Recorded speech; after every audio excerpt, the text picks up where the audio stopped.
শিক্ষামন্ত্ৰী ৰণোজ পেগু ডাঙৰীয়াই জনজাতি গৌৰৱ বৰ্ষৰ পখেক পালনৰ উৎসৱৰ বিষয়ে আপোনালোকক উল্লেখ কৰিছে। ভগৱান বিৰছা মুণ্ডাৰ 150তম জন্ম জয়ন্তীৰ লগত সংগতি ৰাখি সমগ্ৰ দেশে 1 নৱেম্বৰৰ পৰা 15 নৱেম্বৰলৈ জনজাতীয় গৌৰৱ বৰ্ষ পালন কৰিছে। এই গৌৰৱ বৰ্ষৰ লগত সংগতি ৰাখি আজি আমি কামৰূপ জিলাৰ 4673টা পৰিয়ালক বনভূমিৰ ওপৰত তেওঁলোকৰ থকা স্বত্বক আনুষ্ঠানিকভাৱে স্বীকৃতি দিবলৈ এই সভাত আমি উপস্থিত হৈছোঁ। এই পবিত্ৰ অনুষ্ঠানত যিগৰাকী মহান দেশভক্তৰ বিষয়ে আলোচনা কৰিছোঁ সেইগৰাকী চিৰ নমস্য স্বাধীনতা সংগ্ৰামী ভগৱান বিৰছা মুণ্ডালৈ মই গভীৰ শ্ৰদ্ধা নিবেদন কৰিছোঁ। আজিৰ এই সভাতে ভগৱান বিৰছা মুণ্ডাৰ লগতে অসমৰ আৰু দেশৰ যিসকল জনজাতীয় লোকে বিভিন্ন সময়ত দেশ মাতৃৰ বাবে নিজৰ জীৱন উৎসৰ্গা কৰিছিলে তেখেতসকলকো মই মোৰ প্ৰণাম জনাইছোঁ। আজিৰ দিনটো আমাৰ বাবে এটা অতি গুৰুত্বপূৰ্ণ দিন। কামৰূপ জিলাৰ পূব আৰু পশ্চিম বন সংমণ্ডলৰ 20খন সংৰক্ষিত বনাঞ্চলত বসবাস কৰি অহা জনজাতীয় লোকসকলক আজি আমি বনভূমিৰ ওপৰত তেওঁলোকৰ স্বত্ব প্ৰদান কৰিম। লখৰা, বন্দাপাৰা, কুলচি, লোহাৰঘাট, বামুণীগাঁও, বকো আৰু শিংৰা বনাঞ্চলৰ অন্তৰ্গত 20খন সংৰক্ষিত বনাঞ্চলত বসবাস কৰি অহা গাৰো, ৰাভা, বড়ো আৰু কাৰ্বি জনজাতীয় লোকৰ 4673টা পৰিয়ালক আজিৰ এই অনুষ্ঠানত সামৰি লোৱা হৈছে। 20খন সংৰক্ষিত বনাঞ্চল হ'ল কুলচি, বৰদুৱাৰ, পল্টন, মিলমিলিয়া, ছয়গাঁও, খুকচি, চিক্ৰাবুৰা, মায়ংশিল, মটাইখাৰ, মৌমন, লুকি, খুৰখুৰি, জাৰিখুটি, জয়পুৰ, নামপথাৰ, গিজাং, চিংৰা ব্লক 1, চিংৰা ব্লক 2, বৰজুৰি আৰু গড়ভঙা সংৰক্ষিত বনাঞ্চল। এই বনাঞ্চলসমূহত বাস কৰি থকা 4673টা পৰিয়ালক আজি আমি খন্তেক সময়ৰ পিছতে বনভূমিৰ স্বত্বৰ অধিকাৰ প্ৰদান কৰিম। আজি বহুদিন ধৰি ক'ব গ'লে শতিকা জুৰি আমাৰ ৰাইজ এই বনভূমিৰ ওপৰত বাস কৰি আছিলে। 2005 চনত ভাৰতৰ সংসদে বনভূমিৰ ওপৰত জনজাতীয় লোকৰ অধিকাৰক স্বীকৃতি দি আইন প্ৰণয়ন কৰে। কিন্তু অসমত যি কাৰণতেই নহওক কিয় 2005 চনৰ পৰা 2014 চনলৈ এই গোটেই দশকটোত আমি জনজাতীয় লোকক ভূমিৰ অধিকাৰ প্ৰদান কৰিব পৰা নাছিলোঁ। 2021 চনত মুখ্যমন্ত্ৰীৰ দায়িত্ব লোৱাৰ পিছত মই বিভাগ আৰু জিলা আয়ুক্তসকলক নিৰ্দেশ দিছিলোঁ যে আমাৰ বনাঞ্চলত বসবাস কৰি থকা প্ৰতিটো জনজাতীয় লোকক আমি ভূমিৰ অধিকাৰ প্ৰদান কৰিব লাগে। আৰু তাৰ ফলশ্ৰুতিত শোণিতপুৰ, নগাঁও, কাৰ্বি আলং আৰু BTCকে ধৰি বিভিন্ন অঞ্চলত আজি হাজাৰ হাজাৰ জনজাতীয় পৰিয়ালে ভূমিৰ অধিকাৰ লাভ কৰিবলৈ সক্ষম হৈছে। আজিৰ এই অনুষ্ঠানত আমি 4500 পৰিয়ালক ভূমিৰ অধিকাৰ প্ৰদান কৰিম। শোণিতপুৰ আৰু বিশ্বনাথ জিলাতো প্ৰায় 5000 পৰিয়ালৰ ভূমিৰ অধিকাৰ প্ৰদান কৰাৰ বাবে প্ৰচেষ্টা এতিয়া শেষ সময়ত আহি উপস্থিত হৈছে। আমাৰ প্ৰচেষ্টা হ'ল যে অসমৰ বনাঞ্চলসমূহত বসবাস কৰি থকা প্ৰতিগৰাকী জনজাতীয় লোকক আমি যাতে ভূমিৰ অধিকাৰ দিব পাৰোঁ। আৰু আজি মই অত্যন্ত আনন্দিত যে আমাৰ প্ৰচেষ্টাই আজি এটা ৰাইজক সকাহ দিবলৈ সক্ষম হৈছে।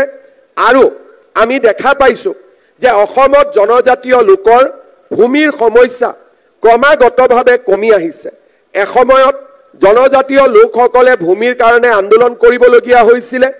বিভিন্ন জাগাত তেওঁলোকে উচ্ছেদৰ সন্মুখীন হৈছিলে।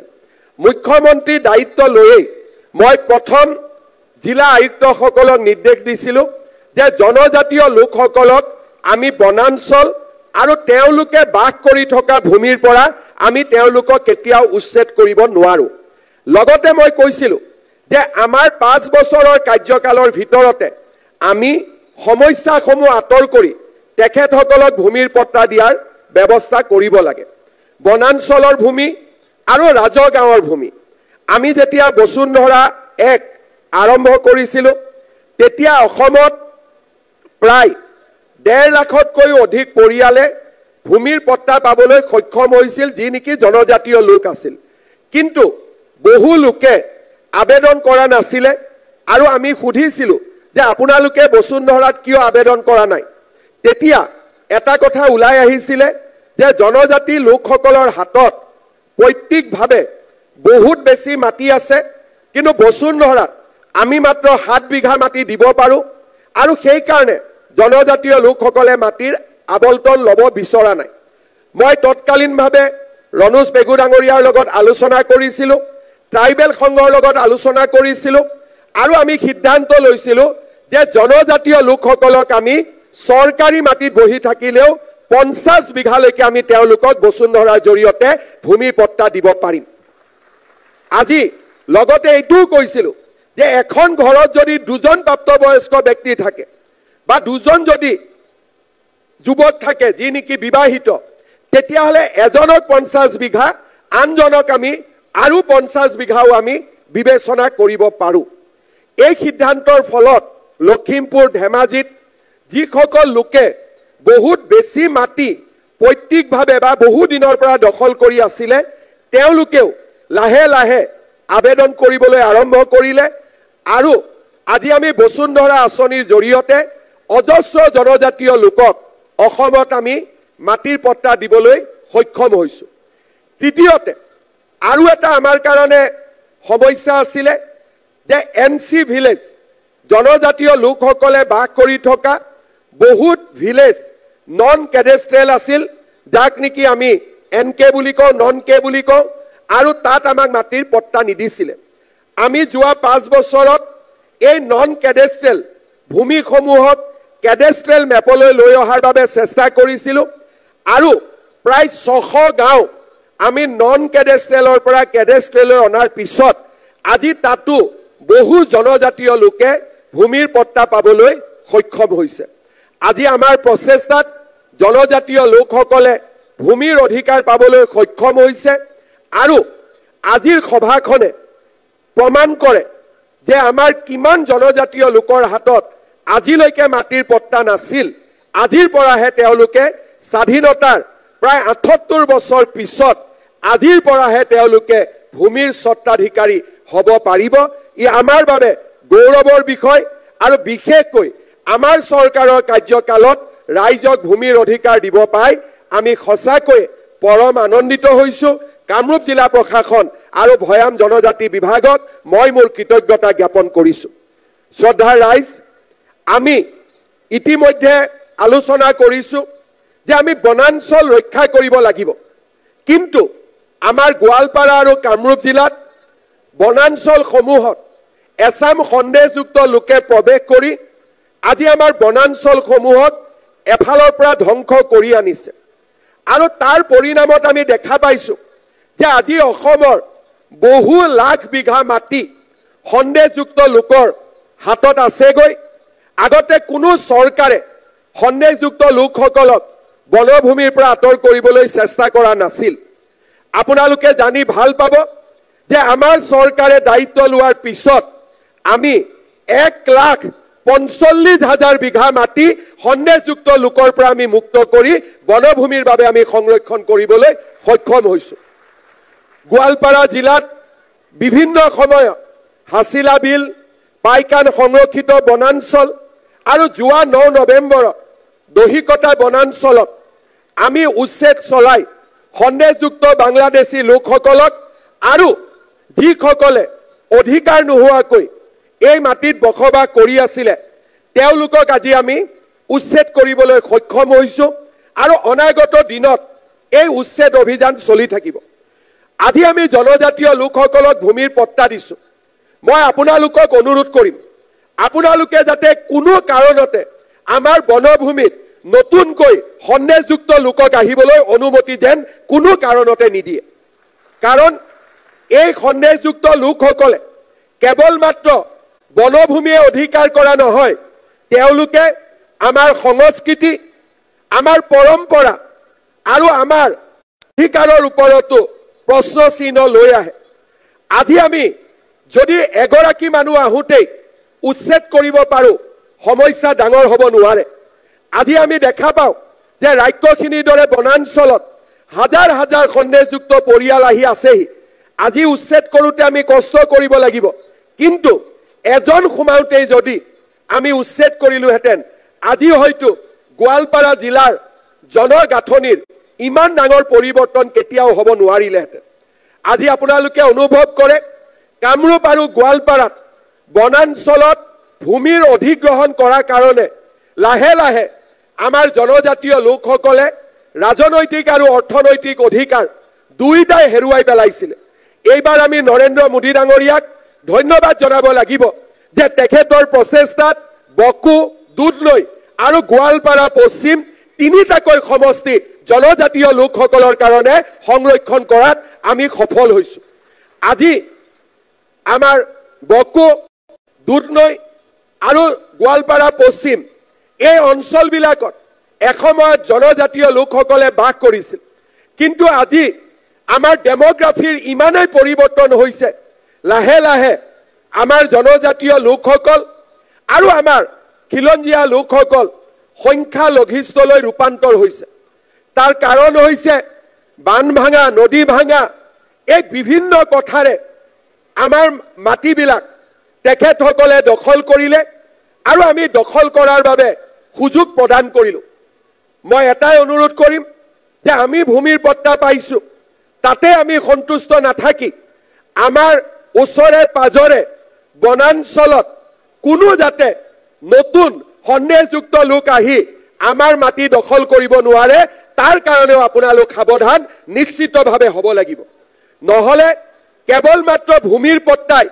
আমাৰ অধিকাৰ সুনিশ্চিত কৰিব নোৱাৰে আৰু ২০-২৫ বছৰ পিছত আমি ইয়াতে সংখ্যালঘিষ্ঠলৈ ৰূপান্তৰ হ'ম আমাৰ সংস্কৃতি আমাৰ পৰম্পৰা গোটেই নোহোৱা হৈ যাব তাক আমি কেতিয়াও ৰোধ কৰিব নোৱাৰিম এই জনজাতীয় গৌৰৱ প্ৰশেকৰ পবিত্ৰ দিনটোত বা পবিত্ৰ প্ৰশেকটোত আমি জনজাতীয় লোকসকলে আমাৰ নিজৰ ভাষা আমাৰ নিজৰ ধৰ্ম আমাৰ নিজৰ কলা কৃষ্টি আমাৰ নিজৰ খাদ্য অভ্যাস আৰু আমাৰ নিজৰ সাজ পোছাক এই সকলোকে সংৰক্ষিত কৰিবৰ বাবে আমি আমাৰ প্ৰচেষ্টা হাতত ল'ব লাগিব মাটিৰ অধিকাৰ ৰাজনৈতিক অধিকাৰ ধৰ্মৰ অধিকাৰ আমাৰ খাদ্যৰ অধিকাৰ সাজ পোছাকৰ অধিকাৰ কৃষ্টিৰ অধিকাৰ পৰম্পৰাৰ অধিকাৰ এই গোটেইবিলাককে আমি আমাৰ নতুন প্ৰজন্মৰ বাবে আমি সংৰক্ষণ কৰিব লাগিব আজি আমি এজন মহান ব্যক্তিক সোঁৱৰণ কৰিবলৈ ইয়াত সমবেত হৈছোঁ এই বিৰছা মুণ্ডা ডাঙৰীয়াই জনজাতীয় লোকসকলৰ বাবে ব্ৰিটিছৰ সৈতে যুঁজ কৰিছিল বিৰছা মুণ্ডাই জনজাতীয় লোকসকলৰ মাজত চলা অবাধ ধৰ্মান্তকৰণৰ বিৰুদ্ধে মাত মাতিছিল ব্ৰিটিছে জনজাতীয় লোকসকলৰ ওপৰত আৰোপণ কৰা কৰৰ বিৰোধিতা কৰিছিল জনজাতীয় পৰম্পৰা জনজাতীয় ধৰ্ম বিশ্বাস এই গোটেইবিলাকক পুনৰ সংস্থাপন কৰিবলৈ তেওঁ নিজে ধৰ্ম প্ৰচাৰকৰ দায়িত্ব লৈছিল বিৰছা মুণ্ডাই ব্ৰিটিছসকলৰ বিৰুদ্ধে সংগ্ৰামৰ নেতৃত্ব লৈছিল ঝাৰখণ্ড উৰিষ্যা বিহাৰ পশ্চিমবংগ মধ্যপ্ৰদেশ আদিৰ অঞ্চলসমূহত তেখেতে জনজাতীয় লোকসকলক প্ৰেৰণা জনাইছিলে আজি আমি আকৌ এবাৰ মনত পেলাম যে 1900 চনত বিৰছা মুণ্ডাক গ্ৰেপ্তাৰ কৰি কাৰাগাৰত তেখেতক নিক্ষেপ কৰা হৈছিল আৰু 9 জুনতে তেখেতে কাৰাগাৰত মৃত্যু সাৱটি লৈছিল 19 শতিকাতে জনজাতীয় জাগৰণৰ সপোন দেখা সাংস্কৃতিক আগ্ৰাসনৰ কুপ্ৰভাৱৰ বিষয়ে অনুভৱ কৰা আৰু জনজাতীয় ধৰ্মক সংৰক্ষণ কৰিব বিচৰা সাহসী বিৰছা মুণ্ডা আছিল আমাৰ ভাৰতৰ এগৰাকী অনন্য ৰাষ্ট্ৰনেতা কৃতজ্ঞ জাতিয়ে বিৰছা মুণ্ডাক সন্মান জনাবলৈ স্বাধীন ভাৰতৰ বহুবোৰ অনুষ্ঠান তেখেতৰ নামত উৎসৰ্গা কৰিছে বিৰছা মুণ্ডা নামৰ এটি প্ৰতিবাদী কণ্ঠ এটি দূৰদৰ্শী চিন্তাক চিৰজাগ্ৰত কৰি ৰাখিবলৈ নৰেন্দ্ৰ মোদী ডাঙৰীয়াক আজি সদায়ে জনজাতীয় গৌৰৱ দিৱস সমগ্ৰ ৰাষ্ট্ৰতে পালন কৰাৰ বাবে সিদ্ধান্ত লৈছে বিৰছা মুণ্ডাৰ আদৰ্শ অসমত আটাইতকৈ বেছিকৈ প্ৰয়োজনীয় আজি আমাৰ জনজাতীয় সমাজৰ সন্মুখত যিবিলাক নতুন নতুন প্ৰত্যাহ্বান আহিছে, এই প্ৰত্যাহ্বানৰ বিষয়ে মোকাবিলা কৰিবলৈ আমি বিৰছা মুণ্ডাৰ আদৰ্শৰে আগবাঢ়ি যাব লাগিব। আজি এই জনজাতীয় গৌৰৱ প্ৰশেকত এই ধৰণে 4,670টা পৰিয়ালক বনভূমিৰ স্বত্ব প্ৰদান কৰি আমি সকলোৱে গৌৰৱ অনুভৱ কৰিছোঁ। মই পুনৰ এবাৰ সকলোকে জনজাতীয় কৃষ্টি, সংস্কৃতি, ভূমি, ৰাজনৈতিক অধিকাৰ, অৰ্থনৈতিক অধিকাৰ, ধৰ্মৰ অধিকাৰ, আমাৰ বিশ্বাস, আমাৰ পৰম্পৰা, আমাৰ খাদ্য অভ্যাস, আমাৰ সাজ পোছাক সকলো সংৰক্ষণ কৰি আমি শিক্ষা দীক্ষাৰ মাজেৰে জনজাতীয় সমাজখনক উজ্বলাই তুলিবলৈ কাম কৰিম। তেনে এক সংকল্পলৈ আজি আমি বিৰছা মুণ্ডালৈ শ্ৰদ্ধাঞ্জলি জ্ঞাপন কৰিম। পুনৰ এবাৰ আজি ভূমিৰ স্বত্ব লাভ কৰা প্ৰতিটো পৰিয়াললৈ মই মোৰ অভিনন্দন আৰু শুভেচ্ছা জ্ঞাপন কৰি বক্তব্যৰ সামৰণি মাৰিছোঁ। ধন্যবাদ। জয় হিন্দ, বন্দে মাতৰম।